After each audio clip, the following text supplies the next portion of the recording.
예, 오늘 말씀의 제목은 기도로 얻는 믿음이에요. 기도로 얻는 믿음. 여러분, 믿음으로 기도한다는 게 뭘까요? 몇 시간씩 하나님께 매달려 기도하는 게 믿음의 기도일까요? 응답을 받을 때까지 기도하는 게 믿음의 기도일까요? 아니면 믿음으로 기도했으니 응답될 때까지 잠잠히 기다리는 게 믿음의 기도일까요?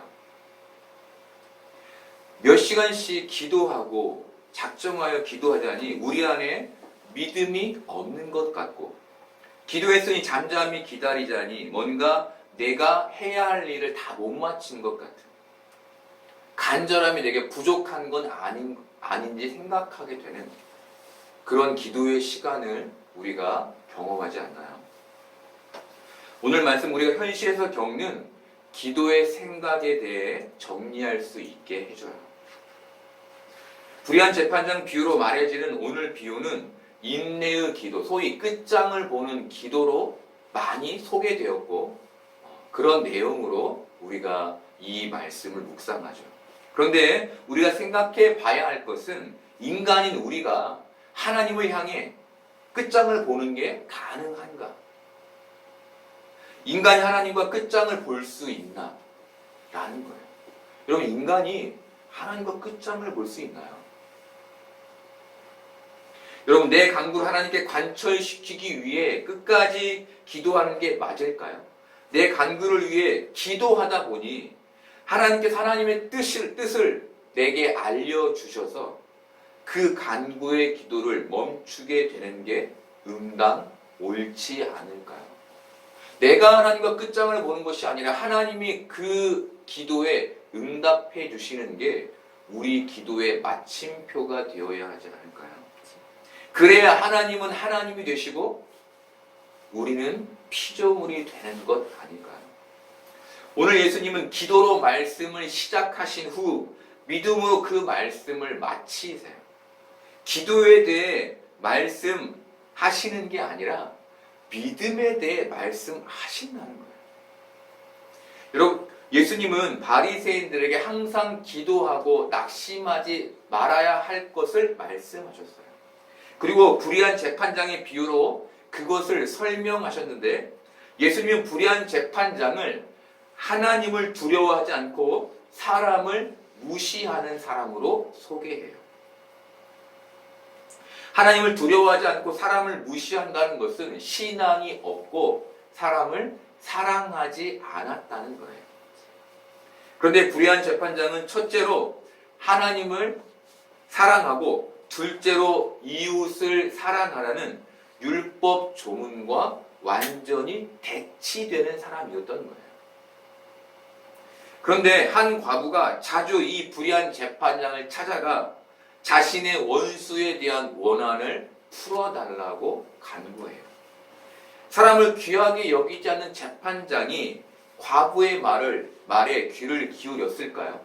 아마 그를 만나주지도 않았을 거예요.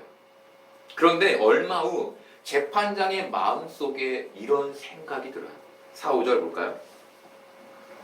그가 얼마 동안 듣지 아니하다가 후에 속으로 생각하되 내가 하나님을 두려워하지 않고 사람을 무시하나 이 과부가 나를 번거롭게 하니 내가 그 원한을 풀어주리라. 그렇지 않으면 늘 와서 나를 괴롭게 하리라 하였느니라. 재판장이 곰곰이 생각해 보니 과부의 말을 안 들어주면 귀찮을 것 같은 것이죠.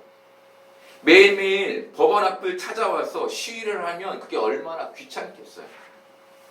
우리는 여기까지의 내용으로 이렇게 끈질기게 하나님께 기도하면 하나님이 그 기도에 응답해 주신다고 믿고 간구해 왔어요. 그런데 예수님의 말씀 여기에서 끝나지 않아요. 예수님은 마지막에 바리새인들에게 불의한 재판장이 말한 것을 들으라 라고 말씀하세요. 불의한 재판장이 말한 것을 들으라. 바리새인들에게 기도하고 낙심하지 말라고 하신 예수님은 과부처럼 끈질기게 기도하며 매달리라고 말씀하시지 않고 재판장의 말을 들으라 라고 말씀하세요. 말씀의 방향이 기도에서 믿음으로 그리고 과부에서 재판장으로 옮겨가는 거예요. 내용의 중심이 과부의 노력, 기도의 노력에 있지 않고 불의한 재판장의 말, 그의 마음에 달려 있음을 말씀하시는 거예요. 그리고 예수님 7절에서 하물며 하나님께서 그 밤낮 부르짖는 택하신 자들의 원한을 풀어주지 않겠느냐라고 말씀하세요. 불의하고 사랑 없는 사람도 그 과부의 원한을 풀어주는데 하물며 의로우시고 사랑 많으신 하나님이 밤낮 부르짖는 택하신 백성의 원한을 풀어주지 않겠느냐는 것이죠. 예수님은 하나님과 정반대의 위치에 있던 불의한 재판장을 비유삼아 하나님의 의로우심과 사랑 많으심을 바리새인들에게 알려주시는 거예요. 이 말씀은 하나님의 의로우심과 사랑 많으심에 대한 얘기인 거예요. 바리새인들이 하나님의 의로우심과 사랑 많으심을 믿고 있지 못할 때 예수님은 그들에게 하나님은 의로우시고 사랑 많으시다고 알려주시는 거예요. 하나님이 그의 택하신 백성에게도 역시 똑같은 말씀을 하시는데 그게 바로 우리에게 이 말씀을 하신다는 거예요. 우리에게도 하나님의 의와 그의 사랑을 온전히 믿지 못하는 우리에게 하나님의 의로우심과 사랑 많으심을 말씀하신다는 것이죠. 그리고 이런 하나님이 바리새인의 기도를 들으시고 우리의 기도를 듣고 계신 거예요.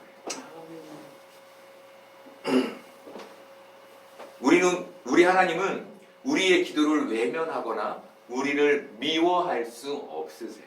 아니, 하나님은 적극적으로 우리의 기도를, 우리의 간청을 들으시고 적극적으로 우리를 사랑하세요. 이것이 팩트예요, 팩트. 우리는 이것을 이 땅에서 믿어야 하는 거예요. 근데 예수님이 이런 얘기를 왜 신앙을 지키는 것에 진심이었던 바리새인들에게 하셨던 걸까요?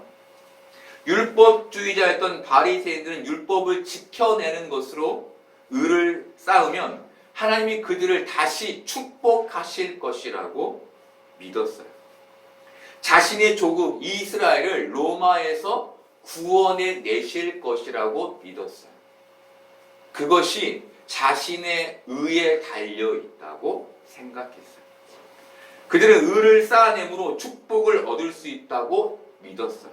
그래서 이들이 특심으로 하나님을 예배했고 특심으로 기도했던 거예요. 엘리야는 바알과 아세라 제사장 850명과 진짜 신이 누구인지 대결해요. 이때 엘리야는 바알과 아세라를 섬기는 제사장에게 너희가 먼저 너희 신을 증명해라 라고 말했어요. 그리고 바알과 아세라의 제사장들은 열심히 자신의 신을 불렀어요. 하지만 그들의 신은 응답하지 않았죠. 그러자 그들은 자신의 육신에 상처를 내어 피를 내기 시작했어요. 그들은 그 행위로 신을 증명하려 했어요. 여러분, 바알과 아세라는 존재하지도 않는 신이지만 만약 바알과 아세라가 존재해서 자기를 믿는 인간들을 사랑했다면 그들이 자신의 몸에 피를 낼 때 그 신이 어떻게 했어야 맞을까요? 더 이상 그 몸에 피를 내지 못하게 막아야 맞겠죠. 그게 우리를 사랑하는 것이죠. 그렇죠. 그를 믿는 자를 사랑하는 신의 모습이겠죠. 그런데 바알과 아세라는 그들의 잔혹한 피해 제사에도 불구하고 응답하지 않아요. 이것이 우리에게 보여주는 두 가지가 있는데 그것은 바알과 아세라가 진짜 신이 아니었다는 것. 이 세상 사람들이 믿고 있는 그 우상들은 자신의 풍요를 위해 믿고 있는 그 우상들은 진짜 신이 아니라는 것. 그리고 그 신에게는 결코 사랑이 없다는 것. 세상 사람들이 믿는 그 우상에는 사랑이 없어요. 여러분, 우상과 하나님의 차이가 여기에 있는 거예요. 우상은 의와 사랑이 없지만 하나님은 의와 사랑이 충만하세요. 우리는 그 하나님을 믿고 있죠. 그 하나님께 기도하고 있죠. 오늘 예수님은 하나님을 우상처럼 섬겼던 바리새인들에게 살아계신 하나님의 성품을 불의한 재판장의 비유로 말씀해 주세요. 여러분, 내가 무엇인가를 얻어내기 위해 누군가에게 열심을 냈는데 그럴 때 있죠. 그렇죠? 입에 발린 말도 하고 선물도 사주면서 내가 원하는 것을 얻어내려고 할 때가 있잖아요. 그런데 그게 쉽게 안 얻어지면 어떻죠? 하다 낙심하게 되죠. 안 되나 보다. 그렇죠. 근데 우리 하나님은 의로우시고 사랑이 많으셔서 반드시 우리의 기도에 응답하세요. 그래서 예수님이 바리새인들에게 너희가 기도하고 낙심하지 말아야 한다라고 말씀하신 거예요. 여러분, 바리새인들은 하나님의 의로우심과 사랑하심에 기댄 채 기도하지 않았어요. 이들은 축복을 받기 위해 그 율법을 지켰을 뿐이에요. 여러분, 그래서 우리도 축복을 받기 위해 과부의 열심에 집중하면 안 돼요. 물론 열심히 하나님을 섬겨야 하고 정성을 다해 하나님을 예배해야 하지만 그 전에 우리의 마음은 하나님의 의와 사랑에 있어야 해요. 이것을 먼저 믿어야 하는 거예요. 예수님 바리새인들의 마음에 의로우신 하나님의 사랑과 사랑만 하신 하나님이 놓여 있기를 바라셨고 지금도 바리새인과 같은 우리에게 이 말씀을 하세요. 우리도 그렇게 살기를 바라시는 거예요. 너희가 바리새인처럼 살지 말고 않고 의로운 하나님, 사랑 많으신 하나님을 믿으며 살기를 바라시는 것이죠. 여러분, 지금 우리는 하나님의 의로우심과 사랑 많으심을 정말 믿고 있나요? 열심히 기도했는데, 열심히 봉사했는데, 내가 정성을 다했는데 왜 저의 기도에 응답해 주지 않으시냐고 불평하며 낙심하고 있지 않나요? 우리가 하나님의 의로우심과 사랑 많으심을 의심하지 않고 믿기를 바라요. 그래서 우리가 기도함에 낙심하지 않고 하나님께 나아갈 수 있기를 바라요. 예수님은 항상 기도하고 낙심하지 말아야 할 것을 말씀하신 후 낙심하지 않을 수 있는 이유가 하나님의 의로우심과 사랑 많으심에 있다고 말씀하셨어요. 이것을 믿어야 낙심하지 않고 기도할 수 있다는 것이죠. 그런데 하나님이 우리의 기도에 응답하실 수밖에 없는 이유가 또 있어요. 재판장은 과부가 늘 와서 나를 괴롭게 하리라 라고 생각했어요. 말씀에서 괴롭게 하다의 헬라어는 휘포피아조인데 눈밑을 때리다요. 눈밑을 때리다. 눈을 때리면 멍이 들겠죠. 이 말은 그 당시에 얼굴에 먹칠을 하다, 명예를 훼손시키다 라는 말로 자주 사용되는 말이었어요. 그리고 구약에도 이런 의미의 말씀이 나와요. 우리 민수기 14장 13절에서 16절까지를 볼까요? 모세가 여호와께 여짜오되 애굽인 중에서 주의 능력으로 이 백성을 인도하여 내셨거늘 그리하시면 그들이 듣고 이 땅 거주민에게 전하리이다. 주 여호와께서 이 백성 중에 계심을 그들도 들었으니 곧 주 여호와께서 대면하여 보이시며 주의 구름이 그들 위에 섰으며 주께서 낮에는 구름 기둥 가운데에서 밤에는 불 기둥 가운데에서 그들 앞에 행하시는 것이니이다.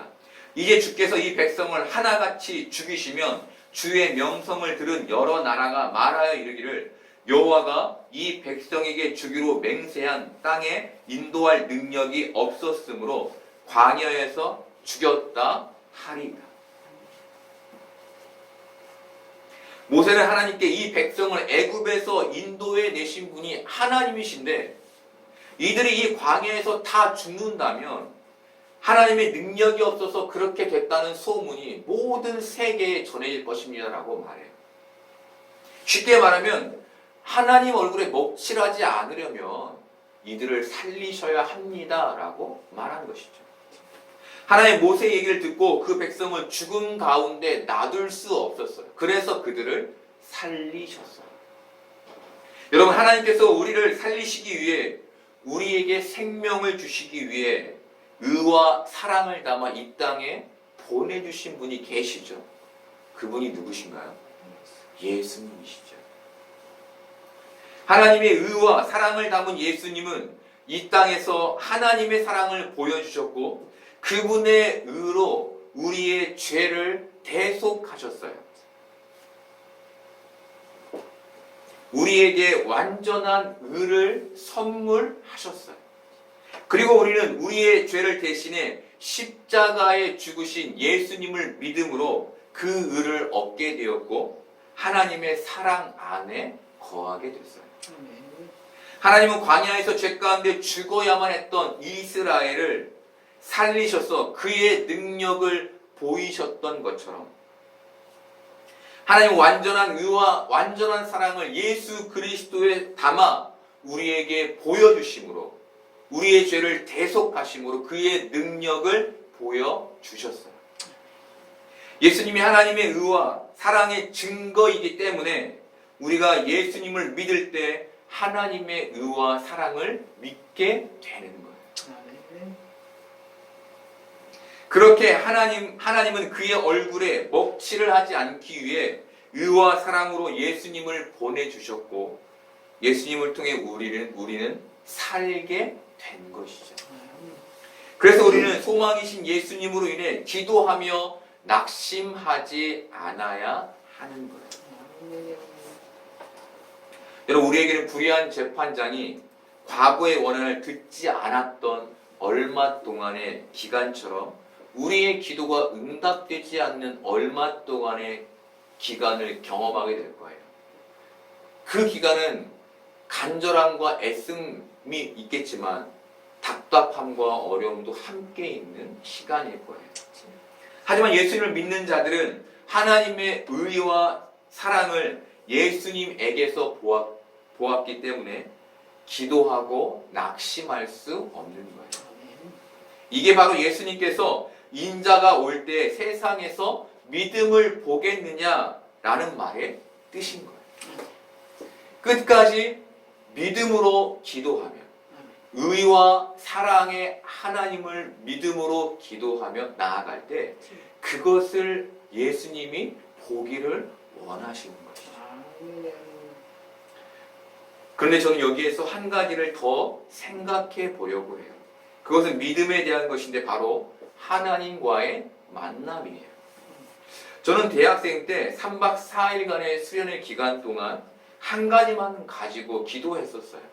그것은 하나님을 만나고 싶다는 것이었어요. 하나님, 저를 만나주세요라고 3박 4일 동안 그것만 간청했어요. 나에게 하나님의 살아계심을 보여주시면 내가 하나님의 사역을 감당하겠다고 고백하며 기도했어요. 그리고 그 후로도 몇 달을 더 기도한 끝에 저는 하나님을 만날 수 있었어요. 정확히는 하나님이 저를 만나주신 것이죠. 저는 오늘 과거를 보며 그때의 저를 떠올리게 됐어요. 과거가 원했던 것은 자신의 원한을 재판장이 풀어주는 것이었어요. 원한을 풀기 위해서는 재판장이 자신의 원한을 들어줘야 했는데 그것은 반드시 만나야만 가능한 것이었어요. 우리는 많은 삶의 문제를 가지고 이 땅을 살아가요.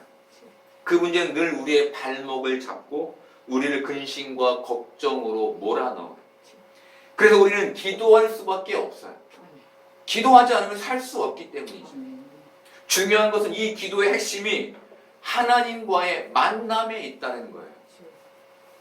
목적 때문에 기도의 목적이 있어서 기도한 것이지만 그 목적이 이루어지기 위해서 반드시 필요한 것이 만남이라는 거예요. 다시 말하면 기도가 응답될 때까지 기도한다는 것, 끝까지 끝장을 보는 기도를 한다는 것은 다른 의미에서 하나님을 만날 때까지 기도하는 것을 가리키는 거예요. 우리는 현실적인 문제의 해결이 하나님과의 만남에 있음을 알아야 해요. 만나지 않으면 해결도 없는 거예요. 그래서 우리는 하나님께 만나달라고 외쳐야 해요. 저는 요즘 I speak Jesus라는 찬양을 듣고 있어요. 주 예수를 외치네라는 찬양이에요. 이 찬양을 들으면 제가 깨닫게 되는 것은 제가 기도할 때 예수님의 이름을 외치지 않고 예수님의 이름을 외쳐야 한다는 사실을 알고 외친다는 것이었어요.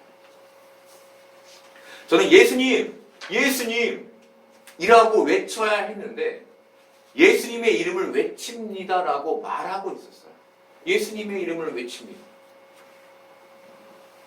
직접 예수님을 대면하듯 기도하지 않고 마치 눈앞에 문을 두고 기도하는 것처럼 기도했던 거예요. 외친다는 것은 도움의 간구인데 그래서 예수님 이렇게 직접적으로 예수님을 외쳐야 하는데 저는 예수님의 이름을 외쳐야 한다는 사실을 말하고 있었던 거예요. 예수님이 내 앞에, 내 눈앞에, 내 마음 안에 계시니까 예수님 이렇게 불러야 했는데 저 멀리 있는 것처럼 부르는 거예요. 여러분은 어떠신가요? 예수님을 외쳐야 한다는, 예수님을 믿어야 한다는 사실을 알고 있기 때문에 그 알고 있는 사실을 말하고 있지 않나요? 직접적으로 예수님을 불러야 하는데 그렇게 하고 있지 않나요? 여러분, 이 미묘한 차이를 여러분은 구분해 내시기를 바라요. 우리가 그 부분을 뛰어넘지 못하면, 그 부분을 우리가 인식하지 못하면 우리는 저 멀리 있는 분을 부르는 기도밖에 할 수 없어요. 그분을 만나는 기도를 할 수 없는 거예요. 여러분, 우리는 예수님의 이름을 힘입어 하나님을 만날 수 있어요. 그렇다면 예수님의 이름을 직접 외칠 수 있어야 하는 거예요. 근데 우리가 예수님을 외쳐야 한다는 그 사실을 외치고 있다면, 그것으로 하나님을 만났다고 착각하고 있다면 우리는 우리 기도의 모양을 바꿔야 해요. 예수님을 직접 외쳐야 하는 것이죠. 왜냐하면 그것은 진짜 하나님을 만나는 게 아니기 때문이에요. 여러분이 기도하실 때 예수님을 외치시고 하나님을 외치시길 바라요. 그래서 그분이 여러분을 만나 주실 때 그 기도의 은혜가 어떤 것인지를 경험하시기를 바라요. 그렇다면 예수님을 외쳐 불러서 하나님을 만나게 된다는 것은 어떤 것일까요? 저는 그것을 정결해지는 경험이라고 생각해요. 정결해진다는 것은 우리의 죄가 씻긴다는 의미이기도 하지만 우리를 가두고 있던 두려움과 근심에서 해방된다는 의미이기도 해요. 하나님과의 만남을 통해 옛 마음이 벗겨지고 새 마음을 얻게 되는 것을 말하는 거예요. 근심에서 자유해지는 것, 이것이 정결이 갖는 모양인 거예요. 우리는 기도로 하나님을 만나는 경험을 함으로 이 정결함을 경험하게 되는 것이죠. 영적 자유를 경험하여 육적 평강을 얻게 되는 것, 이것이 정결함인 거예요. 여러분, 이런 의미에서 우리는 하나님을 만나고 있나요? 매일 그분을 만남으로 내가 정결해지는 것을 경험하고 있나요? 수십 시간, 수십 날을 작정하고 기도했는데 정결해지는 경험, 자유해지는 경험이 없지 않았나요? 분명 애써 기도하고 일어났는데 내 안에 자유함이 없는, 다 다시 그 문제에 사로잡힌 그런 것들을 경험하고 있지 않나요? 결국 기도란 작정한 수십 시간, 수십 날을 채우며 그 기간 동안 하나님을 만나는 것. 그래서 하나님이 주시는 자유를 응답받는 것. 단 한 번 기도했어도 그곳에 하나님이 주신 자유가 있었다면 그것으로 만족하는 것. 이것이 하나님을 만나는 기도인 거예요. 그리고 여기에 바로 믿음이 놓여 있는 것이죠. 여러분, 다윗은 매일 하나님의 말씀을 묵상하고 기도함으로 그 마음을 정결케 했어요. 그래서 하나님께 새 노래를 부를 수 있었던 거예요. 그에게 하나님과의 만남이 있었기 때문에 새 노래, 그의 마음이 새롭게 된 그 새 노래가 가능했던 것이죠. 여러분, 하나님을 매일 만남으로 정결케 되어 새 노래를 부를 수 있게 되기를 바라요. 기도하려고 앉아 기도했는데 그 기도가 맥없는 기도로 끝나지 않기를 바라요. 여러분, 우리가 하나님을 만날 때, 우리가 하나님으로 정결케 되어질 때 우리 안엔 더욱 견고한 믿음이 생기게 될 거예요. 그리고 예수님께서 세상에 다시 오실 때 우리의 이 믿음을 보게 되실 거예요. 여러분, 바리새인은 열심히 율법을 지키며 살았어요. 이들은 하나님의 의와 하나님의 사랑을 의지하고 있지 않았어요. 이들의 행위는 우상을 섬기는 것과 같은 것이었어요. 그런데 예수님은 불의한 재판장의 비유를 통해 이들을 교훈하시며 오직 하나님의 의와 사랑을 의지할 것을 그들에게 말씀하셨어요. 채워지지 않는 율법의 의를 의지하지 말고 반드시 흔들어 넘치게 채우실 하나님의 의와 사랑을 깨닫기를 바라셨던 것이죠. 하나님 반드시 우리의 기도에 응답하실 거예요. 왜냐하면 그분이 바로 의와 사랑이시기 때문이에요. 그런데 그 기도의 응답은 과거의 노력에 있지 않고 재판장의 마음에 달려 있었어요. 그래서 원수에 대한 갚음이 의로우시고 사랑 많으신 하나님께 달려 있는 것이죠. 여러분, 이것이 어떤 의미입니까? 우리의 기도가 반드시 응답된다는 의미인 것이죠. 여러분, 기도하시며 하나님을 만나시길 바라요. 하나님을 만날 때까지 하나님을 부르시기를 바라요.